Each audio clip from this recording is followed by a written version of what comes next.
عبد الجلیل صاحب میرے ساتھ موجود ہے جناب, ممبر کسٹمز رہ چکے ہیں اور ان کی رائے بڑی اہمیت رکھتی ہے. بجٹ پہ یہاں پہ تعریفیں تو ہو رہی ہیں لیکن اس بجٹ کو مزید بہتر بنایا جا سکتا تھا, اور اس میں اگر سوشل سیکٹر کی اکانومی کی اگر بات کی جائے تو سوشل سیکٹر کی اکانومی کو ٹیپ کیا گیا یا نہیں کیا گیا. مجھے ذرا جلیل صاحب اس پہ بتا دیجیے گا, کیا ایسا ہوا اس بجٹ پہ یا نہیں ہوا؟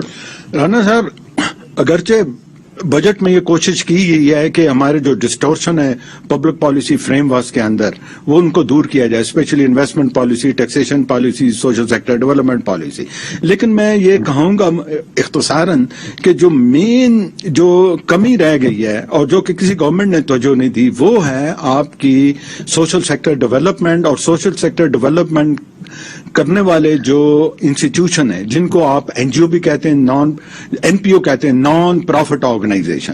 اور آپ کو پتا ہے کہ پاکستان ان ممالک میں شامل ہے جس کو کہتے ہیں کہ 8th most charitable country in the world. It is 8th on the list of the charitable country, جو کہ چیریٹیز پاکستان میں اس قدر زیادہ ہے. زکوٰۃ, صدقات, غریبوں کی مدد کرنا, اس سے ہماری اکانومی چل رہی ہے. اگر آپ ہاؤس ہولڈ اکانومی دیکھیں تو اس میں 20 سے 25% جو ہے وہ شیئر جو ہے وہ غریب لوگوں کو جاتا ہے, جو گھر میں کام کر رہے ہیں, جو دیہڑی دار ہیں, کوئی نہ کوئی سروس کر رہے ہیں. اس سلسلے میں یہ تھا کہ گورنمنٹ کو, دنیا ساری میں یہ ہے کہ گورنمنٹ کو چاہیے کہ یہ نان پروفٹ آرگنائزیشن جن میں ان کے اداروں کو ڈیولپمنٹ کے لیے ان کو فروغ دے.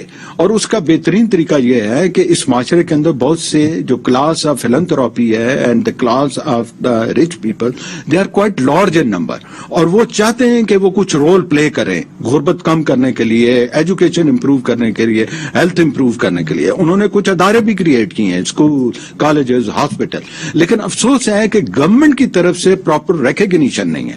اب اس کا ریکگنیشن کا موڈ کیا ہے؟ اس کا موڈ یہ ہے کہ گورنمنٹ ایک ریگولیٹری اتھارٹی بنائے, N P O regulatory authority, non profit organisation authority. اور سوشل سیکٹر کے اندر جتنے پرابلم ہیں جو کہ کور کرتا ہے health, education, environment, social welfare, پھر اس کے علاوہ the welfare of the women specially in over rural area. اب یہ وہ ایریا ہے جس کے اندر اس کے بہت سے ایسپیکٹ ہیں, ڈائمینشن ہیں جو کہ یہ پرابلم ہے. ان پرابلم کو حل کرنے کے لیے گورنمنٹ جو ہے وہ ایک کال دے کلاس آف فلنتھراپیز کو کہ آئیں, آپ آرگنائز کریں این پی او, نان پروفٹ آرگنائزیشن. اور اس سلسلے میں آف کورس ہماری کچھ لیگل میکنزم موجود ہیں, مثلا سوسائٹی ایکٹ کے تحت بنائے سکتے ہیں, ٹرسٹ ایکٹ کے تحت بنائے سکتے ہیں, انڈومنٹ ایکٹ کے تحت بنائے جا سکتے ہیں. اس کے علاوہ کمپنی ایکٹ میں پرووائڈڈ ہے کہ چیریٹی, اگر آپ نے چیریٹی پرپز کے لیے کمپنی کریٹ کرنی ہے تو آپ کے اوپر ٹیکس لگایا نہیں جائے گا بلکہ آپ کو بینیفٹ دیا جائے گا. لیکن افسوس یہ ہے کہ ٹیکسیشن پالیسی اور یہ جو میں نے ویریس لیگل انسٹرومنٹ کاؤنٹ کیے ہیں, اگر آپ بنا بھی لیں تو آپ کو ایف بی آر ریکگنائز نہیں کرے گا, آپ کو سوشل ویلفیئر ریکگنائز نہیں کرتا. اب پرابلم یہ ہے کہ یہ ڈسکنیکٹس ہیں, یہ ڈسکنیکٹ دور کیے جائیں اور یہ ریگولیٹری اتھارٹیز بنائی, یہ جو ہے این پی او, نان پروفٹ آرگنائزیشن بنائی جائیں اور ان کو مختلف فنکشن دے دیے جائیں, سوشل ویلفیئر کے, پاورٹی ریڈکشن کے, health improvement, education improvement, agriculture improvement. آپ کو پتا ہے کہ ٹرکی کے اندر آلموسٹ 80% آف یونیورسٹیز جو ہیں they are being run by waqf system. Government کو کوئی پیسہ نہیں دینا پڑتا, اور گورنمنٹ کا 25 سے 30% جو پیسہ خرچ ہو رہا ہے اساس پروگرام کے ذریعے گورنمنٹ کا through bureaucratic channel on the welfare of the people, on poverty reduction people, وہ کم ہو جائے گا.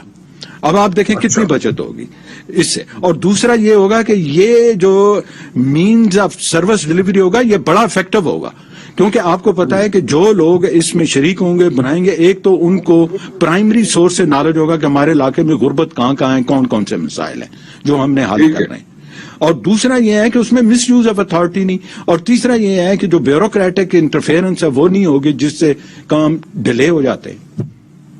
اس سے بہتری آئے گی. اور جو لوکل ہیں ان کو اگر آپ بیچ میں انوالو کریں گے تو ان کو پتا ہوگا کہ کس جگہ پہ جا کے who are the right people جہاں پہ ڈسپرس کرنے کی ضرورت ہے ڈونیشنز کو. ویری گڈ سجیشن فرام جناب عبد الجلیل صاحب, اور we'll try our best کہ مزید سجیشنز بھی آپ کے سامنے رکھتے رہے. فی الحال رانا مبشر کو اجازت دیجیے گا. اللہ حافظ.